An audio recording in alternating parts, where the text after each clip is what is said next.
রমজান মাসে দুপুর 12টায় আল্লাহর একটি খাস নাম যদি কেউ 7 বার পড়তে পারে, আমার আল্লাহ তার মনের সব আশা পূরণ করে দেবে ইনশাআল্লাহ। আল্লাহর কসম করে বলছি প্রিয় ভাইরা আমার, রমজান মাস এটি গুরুত্বপূর্ণ মাস, দোয়া কবুলের মাস। রমজান শাহরুর রমাদান, এই যে রমাদানে আল্লাযী উনজিলা ফিল কোরআন, আমার আল্লাহ কোরআন নাজিল করেছেন। সুবহানাল্লাহ, কোরআন নাজিলের মাস রমজান মাস।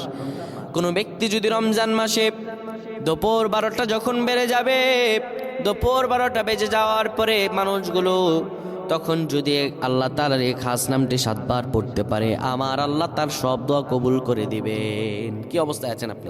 সন্তান কথা শুনছে না, বিদেশে যাচ্ছেন কিন্তু যেতে পারতেছেন না, কোনো আয় উন্নতি নেই, ইনকাম যা করেন তার চাইতে আরো বেশি খরচ হয়ে যায়, বিপদের পর বিপদ, আপনি বিপদ থেকে উঠতেই পারতেছেন না। এই আমলটা করেন, এই আমলটা করেন, আজকে আল্লাহ তাআলা আপনাকে ফলাফল দান করে দেবে ইনশাআল্লাহ। সপ্তাহখানেক আপনি ফলাফল পাবেন ইনশাআল্লাহ।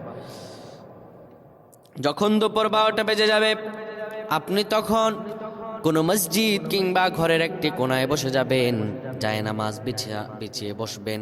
এরপরে আপনি 10 বার দুরূদ শরীফ পড়বেন। এরপরে আপনি 7 বার পড়বেন আর রহমান আর রহমান আর রহমান। এরপরে আবার 10 বার দুরূদ শরীফ পড়বেন, 3 বার ইখলাস পড়ে আল্লাহ তাআলার কাছে দোয়া করবেন। এইভাবে যদি দোয়া করতে পারেন, আমার আল্লাহ তাআলা আপনার সব দোয়াগুলো কবুল আর মঞ্জুর করে নেবেন। সুবহানাল্লাহ পড়েন।